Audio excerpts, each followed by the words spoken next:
And we start right away with the most important thing, the 30-hour truce from Putin, which the Kremlin maniac so pompously announced. And what?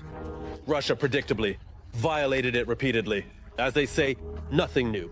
Right now, we will tell and show you how this so-called truce went and the real meanings and goals of this maneuver by the Russian dictator. Let's watch. 30 hours instead of 30 days.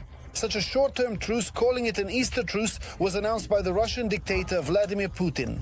I order all military actions to be stopped during this period. We assume that the Ukrainian side will follow our example. And once again, the master of the Kremlin did not keep his word. The Russian army violated the ceasefire regime dozens of times. The president of Ukraine, Volodymyr Zelensky, called the Easter truce by the Russian dictator an attempt to play with lives. The total number of violations by the Russian army of its own promise of silence in these 24 hours is 2,935. More shelling and assault actions in the Pokrovsky direction. The Russian promise of complete silence also did not apply in the Kursk direction. In total, across the front, there were 96 Russian assault actions, 1,882 shellings of our positions, including 812 from heavy weaponry. Russian FPV drones were used more than 950 times. On this day, Moscow did not have enough to respond, either to the proposal for a complete ceasefire for the next 30 days after Easter, or to the proposal to at least maintain silence in the sky regarding civilian infrastructure, and refrain from missile and drone strikes. In areas where active combat was not taking place, the Russian army used this time to clear roads of previously damaged equipment and to set up crossings over water obstacles in order to conduct future assault operations. Although the Easter truce was only verbal, many analysts interpret it as the Kremlin's desire to continue negotiations with Washington. Last Thursday in Paris, the American administration handed over confidential documents regarding a ceasefire to Ukrainian and European officials. The details of the document became known from an article in the Wall Street Journal.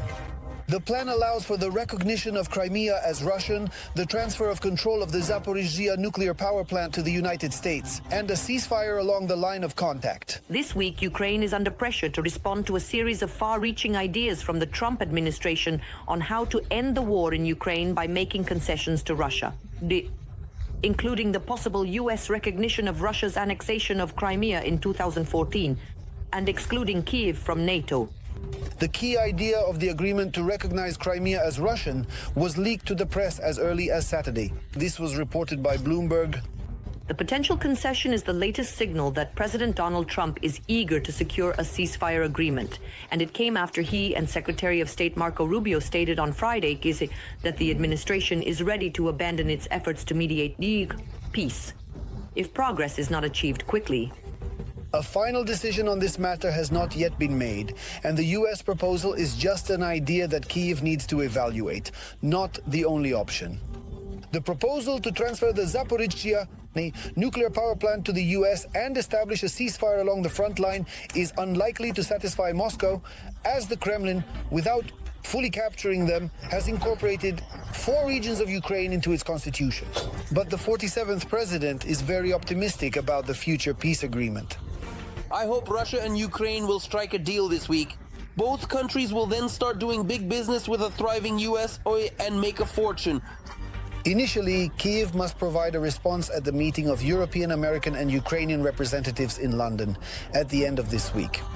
If an agreement is reached, the proposal will be forwarded to Moscow. However, considering how the Kremlin did not adhere to the announced Easter truce, the chance of signing a peace agreement is currently slim. And also in the Kremlin, preparations are underway for the victory frenzy scheduled for May 9th, marking the 80th anniversary of the end of that war. Putin will try to sell Russians his pseudo-great victories in the war against Ukraine.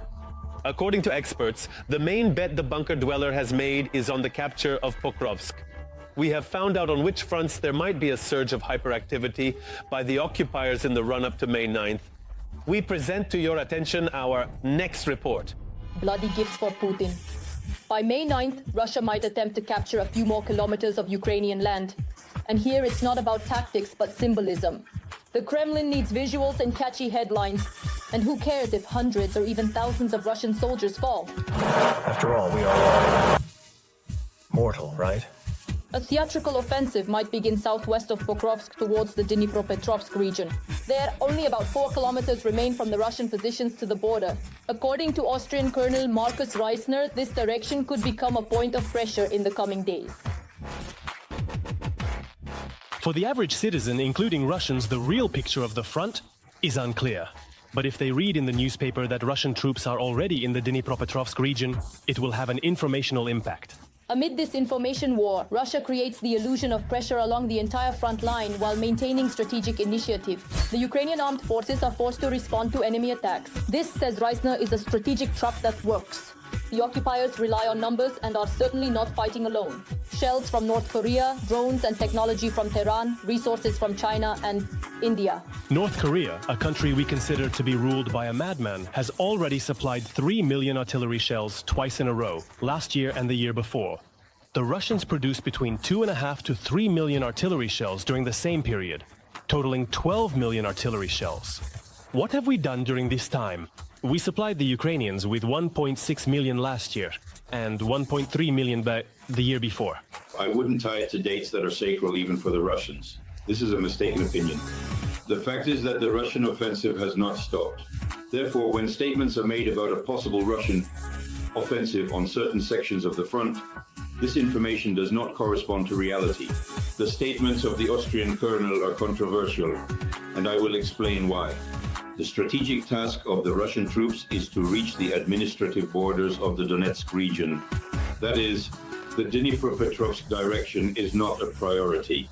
Putin continues to fantasize. Donetsk, Luhansk, Zaporizhzhia and Kherson regions are still within the imaginary borders of Russia. He included them in the Russian Federation back in 2022. And it seems that the Russian dictator does not want to deviate from this plan. This is also confirmed by the latest statement from Russia's permanent representative to the UN, Vasily Nebenzia, that a ceasefire is impossible at this stage. Currently, Russia is amassing its troops at the border with Ukraine, most actively in the Donetsk direction. At the moment, operational reserves are being transferred to the Donetsk direction from the Kursk direction. And I do not rule out the possibility of replenishing personnel with conscripts. I remind you, the Russian Federation is currently undergoing the so-called spring draft, which aims to replenish the personnel of the occupying country's armed forces. Approximately 160,000 personnel.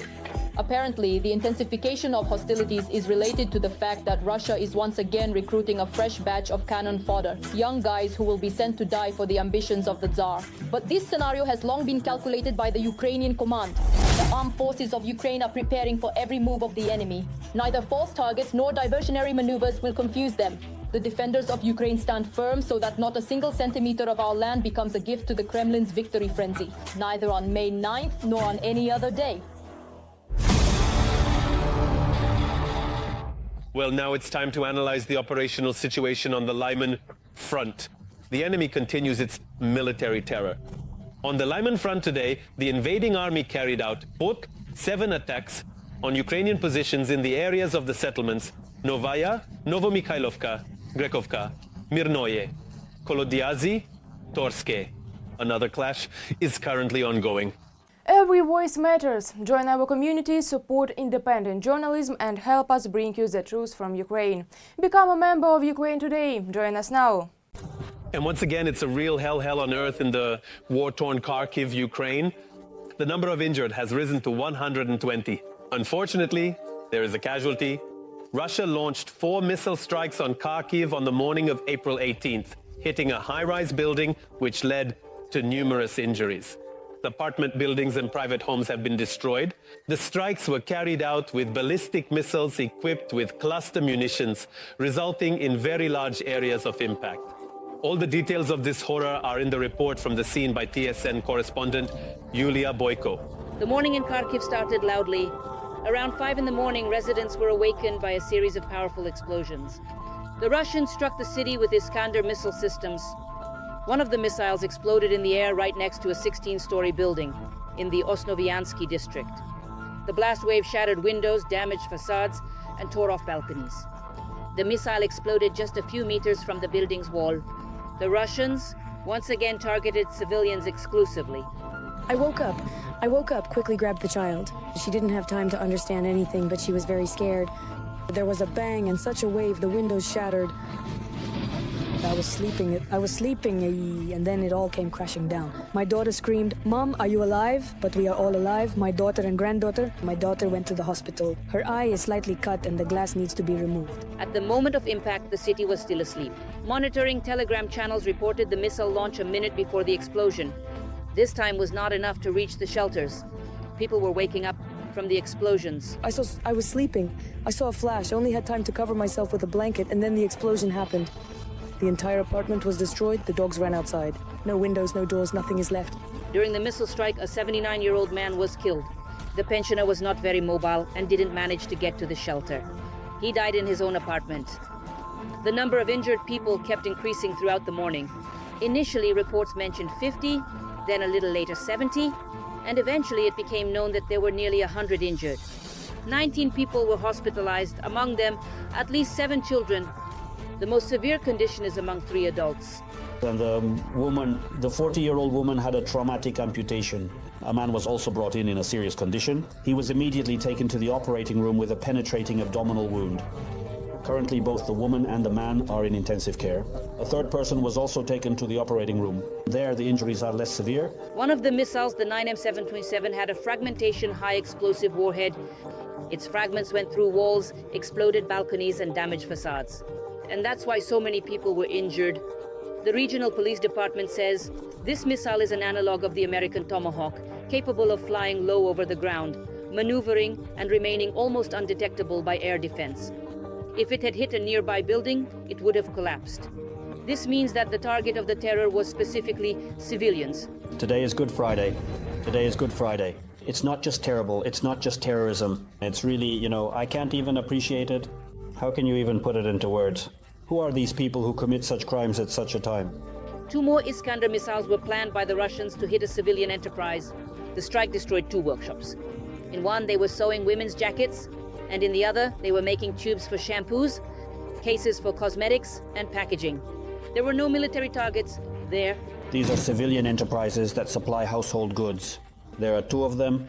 One worker suffered a traumatic amputation of a lower limb, a very severe injury, and he was hospitalized. That is, those who were directly working at these enterprises were the ones affected. Also, as a result of the attack, more than 20 apartment buildings, 3 dozen private houses, and an educational institution were damaged. More than 500 apartments sustained damage. Rescuers worked on site until late in the evening. Utility workers cleared debris, restored networks, and removed rubble.